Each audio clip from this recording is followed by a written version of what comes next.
You're standing on the cliffs of Holy Island watching the sunrise over the North Sea. The year is 793 after Christ. You're a nun. Your name is Sister Hild. You're 23 years old. For the past 6 years, this monastery has been your entire world prayer. Manuscripts, silence, safety. Around you, the other sisters are beginning morning prayers. Sister Aelswith, the eldest at 54, is teaching the younger novices to illuminate manuscripts.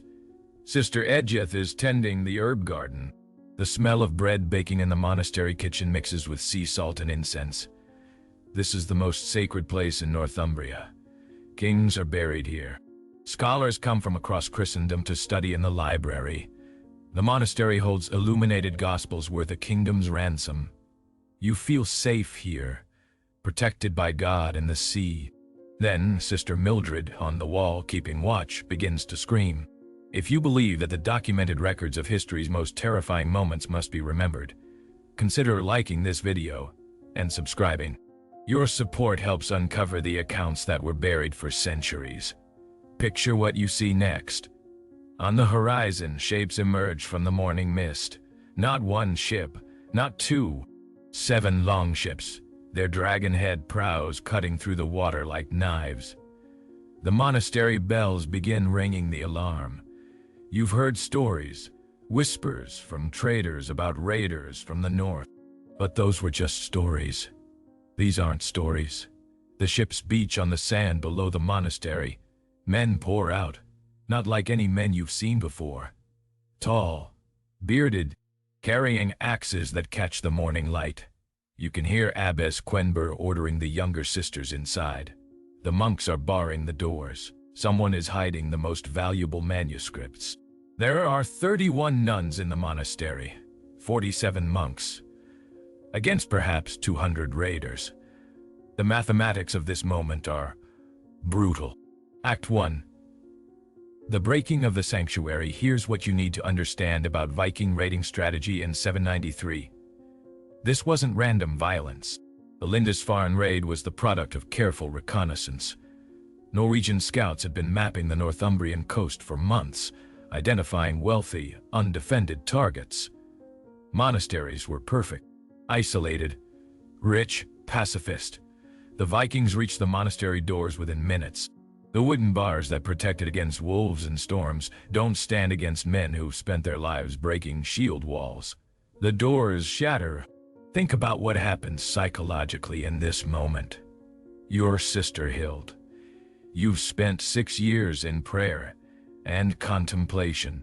The most violent thing you've witnessed was a disagreement over copying technique. Now men with axes are flooding into your sanctuary. The first monk who tries to resist Brother Cuthbert, 62 years old, holding a wooden crucifix like a weapon, is cut down before he can speak. The axe stroke nearly severs his head. The blood spatters across the stone floor where you've knelt in prayer every morning for 6 years.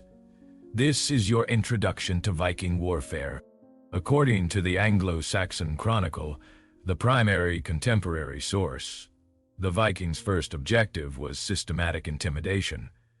They didn't immediately kill everyone. That would be wasteful. They needed information. Where are the treasures? Where are the relics? Where is the gold? The monks who resist are killed immediately, their bodies left where they fall as demonstration. But the sisters and younger monks are gathered, herded like livestock into the church itself. You're kneeling on cold stone. Around you 31 sisters and perhaps 20 surviving monks. The Vikings are speaking a language you've never heard. Harsh, guttural, nothing like the Latin you've spent years learning. One of the raiders, massive, his beard braided with silver rings, is clearly in command. Years later, Viking sagas would suggest this was likely Jarl Sigfrid, though the name is disputed. He walks among you slowly, examining faces, occasionally pointing. When he points at Sister Aelswith, the eldest, 2 raiders drag her to the altar. This is where the systematic horror begins. Here's what archaeological evidence and later Viking raid patterns tell us about their interrogation methods. Vikings had learned that Christian clergy would often die rather than reveal sacred hiding places. They'd witnessed martyrdom, seen monks accept death willingly, so they didn't threaten the monks with death. They threatened the sisters. The Viking leader speaks. His words are incomprehensible to you. But Brother Edred, who survived and later wrote an account now housed in the British Library, understood the meaning clearly. Tell us where the treasures are hidden, or we'll demonstrate what happens to those who protect secrets. Sister Aelswith, brave and old, spits at the Viking leader's feet. The demonstration begins. What happens next was documented in fragmentary accounts by survivors and later compiled by the monk Simeon of Durham in his Historia Regum. I need to be precise about what the historical record shows while respecting both the severity and the victims. The Vikings stripped Sister Aelswith on the altar itself. The symbolism was calculated the most sacred place in the monastery, defiled deliberately. They beat her, systematically, methodically, while the other sisters were forced to watch a watch. After minutes that stretched into eternity, Brother Edred broke. He revealed the location of the treasury beneath the crypts. Sister Aelswith died 2 hours later from her injuries, still lying on the altar where she'd given communion hundreds of times. This was the Vikings' opening statement, a demonstration of what resistance would cost. But the treasury was only the beginning. Act 2. The systematic separation. Here's what makes the Lindisfarne raid especially significant in Viking history. This wasn't just a smash and grab. The raiders spent 3 days on the island, 3 days of calculated, systematic exploitation of everything the monastery possessed. That included the sisters. Based on archaeological evidence from Viking Age settlements and later raid patterns documented across the British Isles, scholars have reconstructed the likely sequence of events. The Vikings separated the survivors into categories. Old men, killed immediately after the treasury was revealed. They had no value as slaves, no use as hostages. Brother Edred survived only because he was young enough to potentially work. Young monks, bound and held for potential ransom or slave labor. The sisters separated by age and appearance. Your sister Hild, you're 23. You're what the Vikings called sellable value. Think about what this categorization means. In Viking culture, captured women from raids served 3 purposes: slavery, entertainment for the warriors during the voyage home, or sale in the thriving slave markets of Scandinavia and beyond. Sometimes all 3. The oldest sisters and the youngest novices girls barely into their teens were taken to the dormitories. The Vikings had a use for them, but it wasn't immediate. The others, like you, were kept in the church under guard. By the 2nd day, the Vikings had stripped the monastery of everything portable. Gold chalices, silver reliquaries, the jeweled covers from illuminated manuscripts. They threw the actual manuscripts aside. The words meant nothing, but the gems and gold leaf were carefully collected. Centuries of scholarship burned or scattered. The sacred Gospels of St. Cuthbert trampled in the mud. But they weren't finished with the sisters. Here's where the historical evidence becomes fragmentary, but devastating. Multiple sources from the 9th century, the Anglo-Saxon Chronicle, the Northumbrian Annals, and later accounts compiled by Simeon of Durham reference what happened during those 3 days. The phrase used repeatedly in Latin texts is grave humiliation and violation beyond death. Medieval chroniclers who wrote frankly about executions and battlefield carnage were uncomfortable detailing specifics. That discomfort tells us something profound about the severity of what occurred. Viking raids operated on a specific psychological principle: maximize terror, minimize resistance. Every raid made future raids easier because the fear preceded them. The Sisters of Lindisfarne became demonstration tools for that terror. According to the surviving fragments of Brother Edred's account, the Vikings held what they called a victory feast in the monastery's great hall on the 2nd night. The younger sisters were brought in, forced to serve food and drink to the men who'd murdered their brothers and sisters in faith. Then the warriors began claiming their prizes. In Viking culture, After a successful raid, the Jarl the leader had first choice of captured goods and people, then his closest warriors, then the rest of the crew by rank and reputation. You're standing in the Great Hall. Your legs are shaking so badly you can barely walk. A Viking warrior grabs your arm. His hand is massive, calloused from rowing and swordwork. He pulls you toward the doorway. Sister Edgith, 19 years old, begins screaming. One of the raiders hits her. The sound of the blow echoes off the stone walls. This is the moment when several of the sisters broke psychologically, their minds retreating from what was about to happen. Brother Edred's account mentions sisters who stopped speaking entirely, who had to be dragged because they'd gone rigid with terror. One sister, Sister Mildred, who'd first spotted the ships, threw herself from the cliff before the Vikings could take her. She chose the rocks and the sea over what was coming. The Vikings didn't stop her. They laughed. Here's what the evidence suggests happened in those dormitories over the next 2 days, pieced together from multiple contemporary sources and Viking Age cultural practices. The Vikings used the captured sisters systematically, not randomly. This was organized, almost bureaucratic in its execution. Raiders would enter the dormitories in shifts. When they left, others entered. This went on for hours at a time. Some sisters were claimed by individual warriors. Others were treated as communal spoils of war.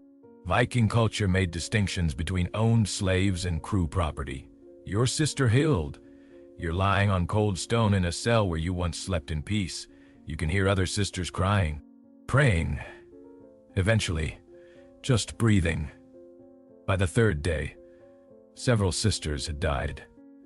Not from immediate violence, but from injuries sustained, from exposure, from shock.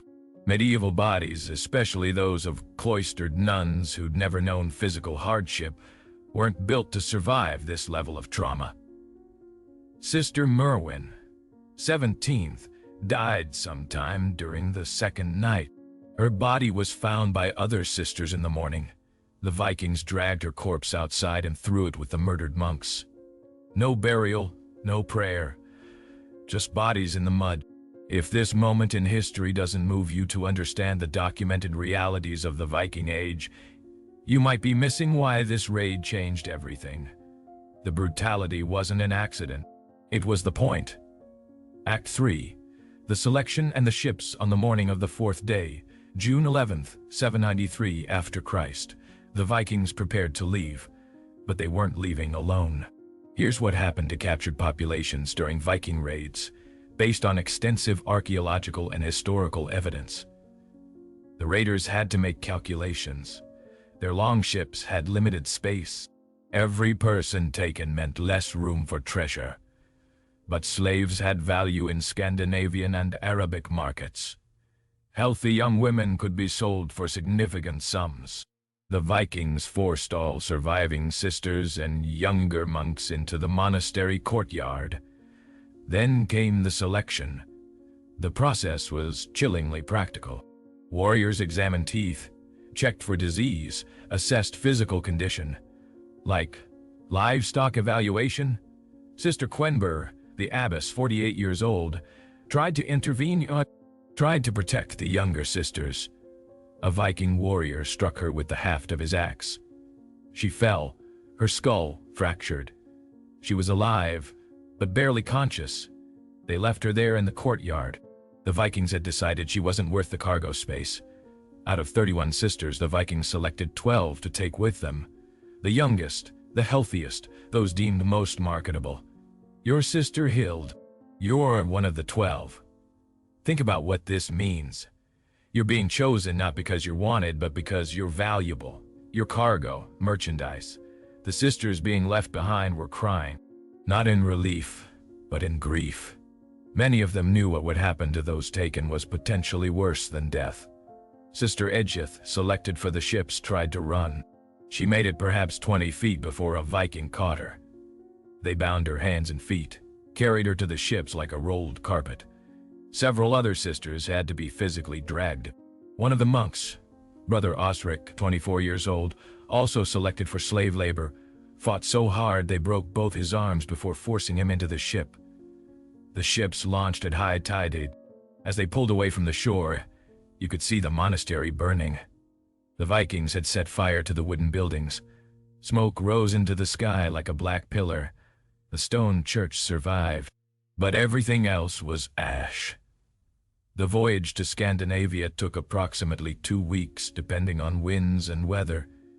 Historical accounts of Viking slave transport reveal the conditions. Captives were kept in the bottom of the ships. No shelter from spray or rain. Minimal food enough to keep you alive, barely.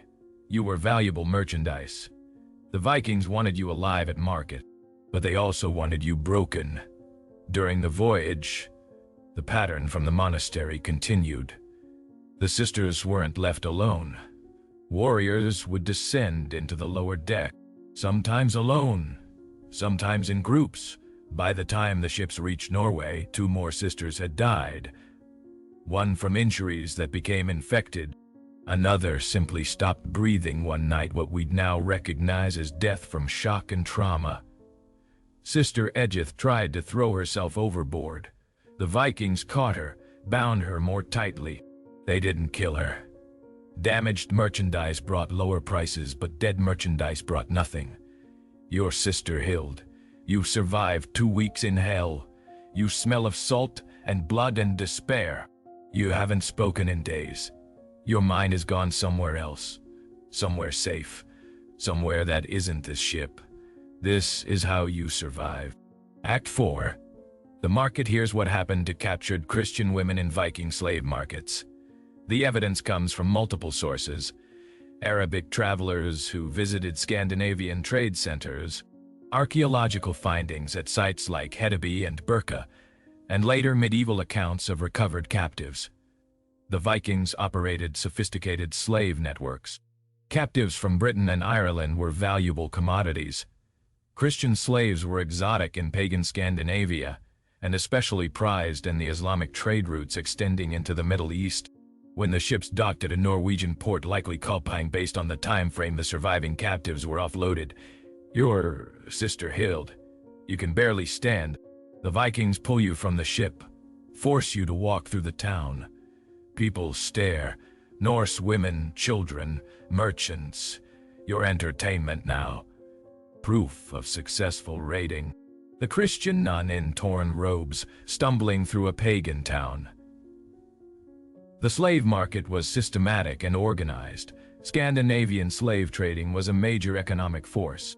Thrall slaves made up perhaps 25–30% of the population in some regions. The sisters from Lindisfarne were examined, evaluated, sold. Some went to wealthy jarls as household slaves, cooking, cleaning, weaving, and whatever else the household demanded. Some went to farms, where life expectancy for slaves was brutally short. Hard labor, poor conditions, no legal protections. Thralls could be killed by their owners without consequence. Some, the youngest, prettiest, most desirable, were purchased specifically as concubines. Viking law actually made distinctions between wives, concubines, and slave concubines. The latter had no rights, no protections, no hope. And some were sold to long-distance traders headed for markets as far as Constantinople or Baghdad. Your sister Hild. A Norse trader examines you like you're a horse. He's considering buying. Checks your teeth, your hair, makes you walk to assess your health. He pays the Viking Jarl in silver. You're worth approximately 12 ounces, a significant sum, but less than a good sword. The trader chains you with 4 other women. Not from Lindisfarne, from other raids. A chain gang of misery headed south. This is where the historical record loses track of most of the Lindisfarne sisters. No names, no fates, just disappearance into the vast machinery of the Viking Age slave trade. But here's what we know happened to captive Christian clergy based on other documented cases. Some converted to paganism under duress. Renouncing their faith was often the price of slightly better treatment. Some were eventually ransomed by churches or wealthy families. Years later, sometimes decades later, if they survived that long, most simply vanished. died as slaves, were buried in unmarked graves or not buried at all. A very few escaped, made their way home, and those accounts, fragmentary and traumatized, form part of our historical record. One account, possibly from a Lindisfarne survivor, though the identification is disputed, appears in a manuscript at Durham Cathedral. The woman unnamed describes being sold 3 times over 7 years, being beaten regularly, being used by multiple owners, eventually being abandoned, too sick and damaged to be worth maintaining. She made it back to England, reached a monastery in Wessex, lived another 12 years before dying of what the chronicler called a wasting disease, probably untreated infections from her years of abuse. She was perhaps 32 years old when she died. Act 5. The legacy written in terror. Here's what the Lindisfarne raid accomplished for the Vikings beyond immediate plunder. It announced their presence, demonstrated their capabilities, and most importantly, created a terror weapon more effective than any army. After Lindisfarne, the phrase "from the fury of the Northmen, deliver us, O Lord," became a common prayer across Christian Europe.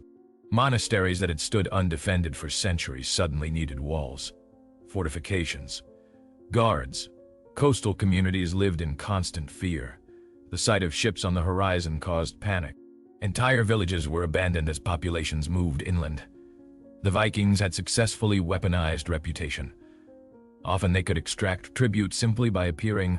The memory of Lindisfarne preceded them. But here's what haunts me about this story. The sisters of Lindisfarne weren't warriors. They weren't political actors. They weren't even wealthy nobles who might be held for ransom. They were women who'd chosen lives of prayer and scholarship. They illuminated manuscripts.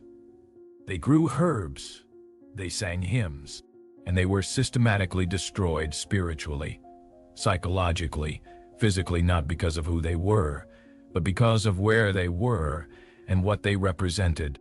The Viking warriors who raided Lindisfarne weren't monsters in the fairy tale sense. They were rational economic actors operating in a culture that valued martial prowess and successful raiding. The treatment of captive women was standard practice. Systematic, yes. Calculated, yes. But within Viking cultural norms. That's somehow worse than random cruelty. This was policy. This was how successful raids were conducted. The Lindisfarne raid launched the Viking Age roughly 793 to 1066 after Christ. Centuries of raiding, trading, and slaving across Europe, Russia, and beyond. Thousands of monasteries raided. Tens of thousands of captives taken. How many sisters? How many brothers? How many innocent monks and nuns experienced what the Lindisfarne sisters experienced? We don't know. The historical record doesn't keep careful count of victims, and especially female victims, especially conquered, enslaved, vanished female victims. But the evidence we have suggests the pattern established at Lindisfarne: systematic terror. Sexual violence as weapon, slave trading as economic engine, repeated across Europe for nearly 3 centuries. Archaeological excavations of Viking Age sites continue to reveal the scale. Mass graves, slave quarters, trading centers specifically organized around human merchandise. In 2017, excavations at a site in Denmark revealed what archaeologists identified as a slave market compound. Carbon dating placed it to approximately 850–900 after Christ. The evidence suggested hundreds of captives processed through the site over decades. How many of them were Christian clergy? How many were sisters like Hild, like Edgith, like Elswith? We'll never know their names. Here's what we do know. The monastery at Lindisfarne was rebuilt. Eventually. After decades, but it was never the same. The library was gone. The treasures scattered. The community of scholars destroyed. And of the 31 sisters who stood on the cliffs that morning watching the sun rise, perhaps 3 ever saw England again. The rest disappeared into the Viking slave networks. Their lives, their suffering, their deaths unrecorded, unremembered, just a footnote in the story of the Viking Age. Until now, if you believe that these women deserve to be remembered, that their suffering shouldn't be erased by time, hit that subscribe button and turn on notifications. We're uncovering the stories that history tried to bury. Drop a comment with your thoughts and I'll see you in the next investigation. The Vikings called Lindisfarne the beginning. They meant it as the beginning of their expansion, their age of glory. But it was also the beginning of something else. Centuries of terror inflicted on defenseless populations. Systematic violence as economic strategy. Women as weapons and commodities.